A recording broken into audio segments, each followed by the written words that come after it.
पुराने जमाने की बात है। पहाड़ों के दामन में एक छोटा सा कस्बा आबाद था जिसका नाम नूर आबाद था। वहां के लोग सादा दिल, मेहनती और दीनदार थे, मगर वक्त के साथ साथ उनके दिलों में दुनिया की चमक दमक ने जगह बना ली थी। मस्जिदें खाली होने लगे, जिक्र इलाही की महफिलें कम हो गईं और लोग अपने फायदे के लिए एक दूसरे से फासला रखने लगे। इसी गांव में एक नौजवान रहता था जिसका नाम यूसुफ था। यूसुफ एक यतीम लड़का था। उसके वालिद बचपन में ही वफात पा गए थे और उसकी परवरिश उसकी माँ बीबी ज़ैनब ने बड़ी मेहनत से की थी। वो अक्सर यूसुफ से कहती, बेटा, दुनिया बदल जाए मगर ईमान न बदलना। ईमान वो खजाना है जो कभी खत्म नहीं होता। यूसुफ अपनी माँ की बातों को दिल से मानता था। वो हर नमाज वक्त पर पढ़ता, कुरान की तलावत करता और लोगों की मदद करने में हमेशा आगे रहता। उसके चेहरे पर एक अजीब सी रोशनी थी जो उसके पाक दिल की गवाही देती थी। एक दिन गांव में खबर फैली कि पहाड़ के उस पार से एक जालिम हाकिम का लश्कर आ रहा है। वो इलाके दर इलाके कब्जा कर रहा था, लोगों का माल छीनता और उन्हें अपना गुलाम बनाता जा रहा था। नूर आबाद के लोग खौफ में मुब्तला हो गए। सबने सोचा कि अगर वो लश्कर आया तो हमारा गांव भी तबाह कर देगा।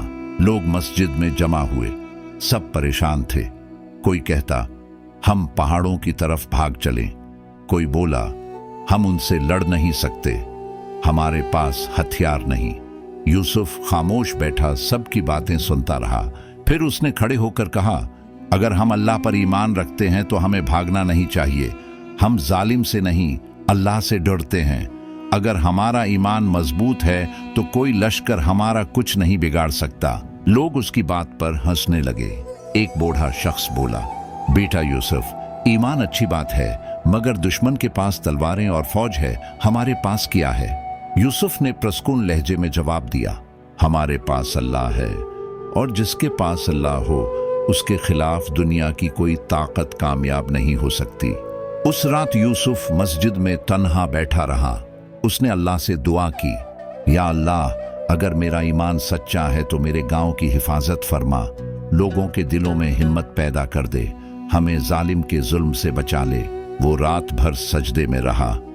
उसकी माँ ने देखा तो आंखों में आंसू आ गए। उसने दिल में कहा, या अल्लाह, मेरे बेटे का ईमान सलामत रखना। अगली सुबह यूसुफ पहाड़ के दामन तक गया ताकि लश्कर का हाल देखे। उसने देखा कि दरअसल एक बड़ा काफिला वादी के करीब खैमा ज़न था। उनके झंडे सरख थे और घोड़ों पर सवार सिपाही गांव की तरफ आने की तैयारी में थे। यूसुफ वापस आया और गांव वालों को बताया। सबके चेहरों पर खौफ था, मगर यूसुफ का लहजा पुरसुकून था। उसने कहा, हम हथियार से नहीं, दुआ और ईमान से लड़ेंगे। आज रात सब मस्जिद में जमा हों, वजू करें और तहज्जुद में अल्लाह से मदद मांगे। उस रात पूरा गांव मस्जिद में इकट्ठा हुआ। बच्चे, जवान, बूढ़े, सबने सफ़ें बांध लें। यूसुफ ने इमामत की। उसकी आवाज में रिक्कत थी, दिलों को चीर देने वाली तासीर। इय्याका नाबुदु व इय्याका नस्तईन। जब उसने ये आयत पढ़ी तो सबके दिलों में अज़्म पैदा हो गया कि अब वो किसी से नहीं डरेंगे।